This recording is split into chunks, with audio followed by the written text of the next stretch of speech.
और कमोडिटी 10 बजे 10 मिनट में आपका स्वागत है और शुरुआत कर लेते हैं एग्री मार्केट की 10 बड़ी खबरों के साथ। किस तरह की क्लोजिंग कल हुई थी और आज किस तरह की शुरुआत हो रही है। मसालों के साथ शुरुआत करते हैं। तो जीरा अगर आप देखें तो वापस से ऊपरी स्तरों पर दबाव दिख रहा है। दो फंडामेंटल्स यहाँ पर काम कर रहे हैं। एक तो अराइवल्स का टाइम है, पीक अराइवल टाइम होता है अप्रैल का महीना, और दूसरी तरफ जो इंटरनेशनल मार्केट में जो जीरा आता है वो जून के महीने में आता है। तो भारत के लिए एक मौका एक्सपोर्ट करने का। तो दोनों तरह के फंडामेंटल्स है। अराइवल्स के प्रेशर से जहां दबाव दिख रहा है वहीं एक्सपोर्ट डिमांड की उम्मीद से थोड़ी बहुत तेजी भी दिख रही है और 24,000 के नीचे भाव है। धनिया बात करें तो लगातार यहां पर अब कमजोरी फिर से हावी हो गई है। 7,550 रुपए तक धनिया का अप्रैल वादा फिसल कर आ चुका है।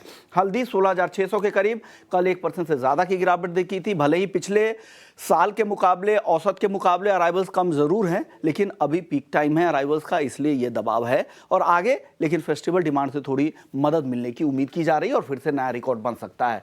ग्वारगम 10,500 के करीब अच्छी रिकवरी की कोशिश हुई थी, 10,800 के ऊपर गया था, फिर से 10,500 के आसपास भाव आ चुका है। कल 2% की गिरावट दिखी। ग्वारसीड की बात करें तो आज भी यहां पर हल्की नरमी है, 5,300 रुपए के आसपास यहां पर कारोबार हो रहा है। मंडियों में जो अराइवल्स है वो काफी थिन वॉल्यूम के साथ आ रहे हैं, काफी कम आवक आ रहे हैं, लेकिन सपोर्ट उस तरह का अभी तक नहीं दिख रहा है। कैस्टर की बात करें तो यहां पर लगातार मुनाफा वसूली अब दिख रही है। 5,950 रुपए के आसपास कैस्टर का वायदा ट्रेड कर रहा है। सनफ्लावर में भी दायरे में कारोबार हो रहा है, 875 रुपए के आसपास। हल्की रिकवरी के बाद अब यहां पर वापस से दायरे में कारोबार हो रहा है। सनफ्लावर के बाद अब बात कर लेते हैं कपास और कपास खली की। तो कपास खली 2550 के आसपास अप्रैल का वायदा, 2600 के करीब मई का वायदा ट्रेड कर रहा है। हल्की कमजोरी आज के सत्र में दिख रही है।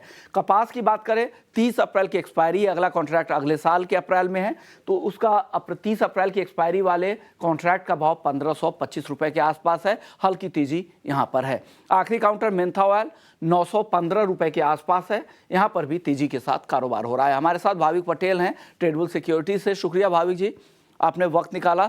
सबसे पहले बात हल्दी, जीरा और धनिया पे करते हैं। बताइए क्या हो रहा है इन तीनों में, कुछ पसंद है आपको इन तीनों में से? गुड मॉर्निंग विश्वमोहन जी। देखिए, अभी भी अगर स्पाइस कॉम्प्लेक्स में के तो अराइवल का जो आपने जैसे बताया कि प्रेशर चल रहा है, तो मुझे लग रहा है कि आई थिंक ये प्रेशर अभी भी कंटिन्यू रहेगा क्योंकि प्राइसेस जो है वो अभी भी अट्रैक्टिव है।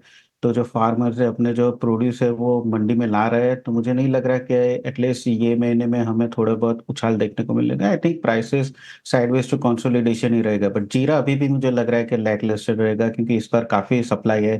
तो जीरे में मुझे लग रहा है कि ज्यादा तेजी नहीं दिखने की, तो आई थिंक जीरा कम्प्लीटली अवॉइड करना चाहिए। हाँ, धनिया और हल्दी की बात करें तो मुझे लग रहा है कि हल्दी में अभी भी थोड़ा बहुत सेलिंग प्रेशर रहेगा 16,650 के करीब, बट वहां पे शायद थोड़ा बेस आना चाहिए और वहां से थोड़ा बहुत रिकवरी देखने को मिल सकती है। तो मैं थोड़ा प्राइस की अभी भी वेट करूंगा करेक्शन के लिए।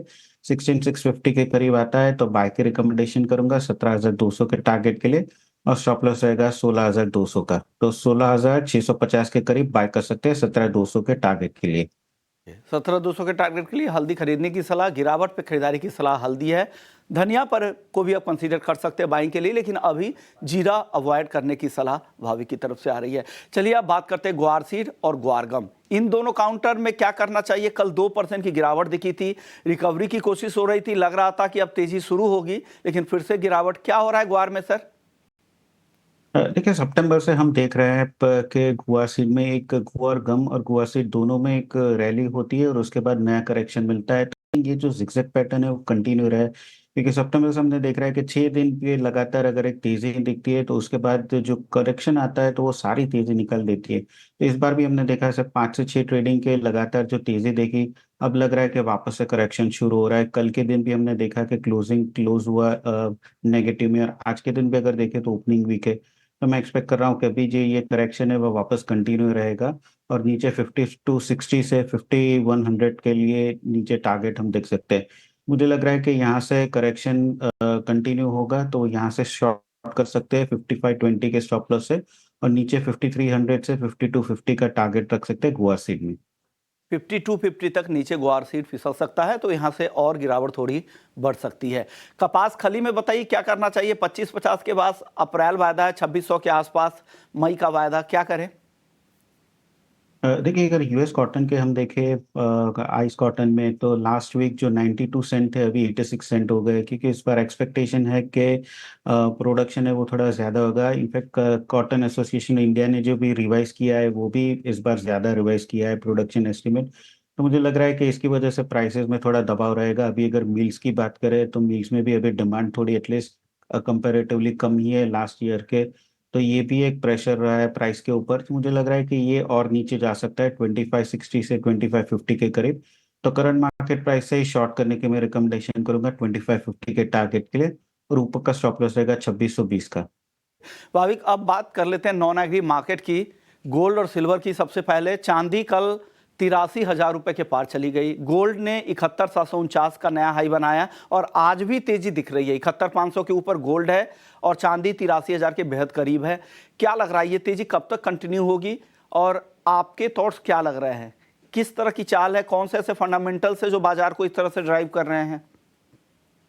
देखिए बाजार में अगर देखें तो थोड़ा बहुत कोरिलेशन जो है वो कम हो गया है कि जहाँ पे यूएस ट्रेजरी यील्ड बढ़ रही है उसके बावजूद भी गोल्ड और सिल्वर में तेजी दिख रही है। तो आई थिंक ये fear of missing out he comparatively लग रहा है कि जहाँ पे हमने देखा कि इक्विटी मार्केट और गोल्ड में जो रैली देखने को मिली है सिल्वर कंपैरेटिवली नहीं कर रही थी, तो अभी सिल्वर में भी बहुत ज्यादा रैली है।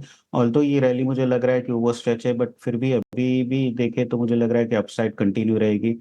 तो शॉर्ट कंप्लीटली ना करे, अवॉइड करना चाहिए और इंट्राडे में जो भी डिप्स मिलती है तो बाय करना चाहिए। गोल्ड में 71,350 के करीब अगर आता है तो 71,650 से 71,800 का इंट्राडे का टारगेट रख सकते हैं। 71,200 के स्टॉप लॉस से। और चांदी में भी अगर कोई भी डिप मिलती है अराउंड 82,500 तो बाय कर सकते हैं 83,100 से 83,500 के टारगेट के लिए। और नीचे का स्टॉप लॉस रख सकते हैं 82,100 का। तो दोनों में बाय डिप्स की स्ट्रेटेजी रखनी चाहिए। बायो डिप्स की स्ट्रेटजी के साथ काम कर सकते हैं दोनों में। हालांकि आज अहम डेटा भी है, यूएस में सीपीआई डेटा आने वाले हैं, फेड मिनट्स आने वाले हैं, तो आप सतर्क रहिएगा। इस ट्रेडिंग कॉल को इंट्राडे के लिए मानिए, कैरी मत कीजिएगा। भाविक अब बताइए, क्रूड में एक तरफ से यूएस का क्रूड स्टॉक बिल्ड हो रहा है, दूसरी तरफ जो अनसर्टेनिटी है गल्फ कंट्रीज में वो अलग है। दोनों तरह के फंडामेंटल्स, आप किस साइड प्ले करना चाहेंगे? आई थिंक जब तक 7,000 के नीचे नहीं जाता है तब तक अभी भी मेरे बाइश बुलिश ही होगी, ऑन अपर साइड ही होंगी। क्योंकि देखिए जो टॉक्स हुए थे सीज फायर के उसकी वजह से थोड़ा करेक्शन आया, बट हमास ने क्लियरली बोल दिया कि जो सीज फायर टैक्स है वो कंटिन्यू नहीं होंगे। तो भाई वापस से जियोपॉलिटिकल कंसर्न्स चल रहे हैं। अभी यूएस की इन्वेंट्री के डेटा थोड़े बढ़ गया है इसीलिए प्राइसेस करेक्ट हो रहे हैं। मुझे लग रहा है कि जब तक 7,000 के नीचे नहीं जाता है तब तक बायस अप बुलिश साइड ही रहेगा। तो आज के दिन भी अगर थोड़ा बहुत करेक्शन आता है 7060 के करीब तो बाय कर सकते हैं 7030 के स्टॉप लॉस से। और ऊपर का टारगेट रख सकते हैं 7150 का। आखिरी सवाल, बेस मेटल्स में जबरदस्त रैली चल रही है, 1 साल की ऊंचाई पर जिंक है, करीब करीब 1.25 से 1.5 साल की ऊंचाई पे कॉपर के भाव पहुंच गए। क्या हो रहा है और क्या पसंद है आपको इस तेजी में? आई थिंक कॉपर ही मुझे पसंद है। देखिए जर्मन का जो इंडस्ट्रियल प्रोडक्शन आया है वो क्लियरली 0.5% से एक्सपेंड हो गए 2.1%, जो मार्केट क्लियरली एक्सपेक्ट नहीं कर रहा था। तो चाइना में हमने देखा कि रिकवरी हुई है। अभी यूरोप की बिगेस्ट लार्जेस्ट इकोनॉमी जर्मनी में भी डेटा एक्सपेंशन हो रहा है। तो ये बहुत पॉजिटिव है बेस मेटल्स के लिए। तो इसलिए मुझे लग रहा है कि ये जो रैली है वो कंटिन्यू रहेगी। तो कॉपर मेरी सेफ बेट रहेगी, जहाँ पे 818 के करीब मैं बाय की रिकमेंडेशन करूंगा 825 के टारगेट के लिए। 814 का स्टॉप लॉस रहेगा। शुक्रिया भाविक, आपने वक्त निकाला हमारे लिए। कमोडिटी 10 बजे 10 मिनट में इतना ही।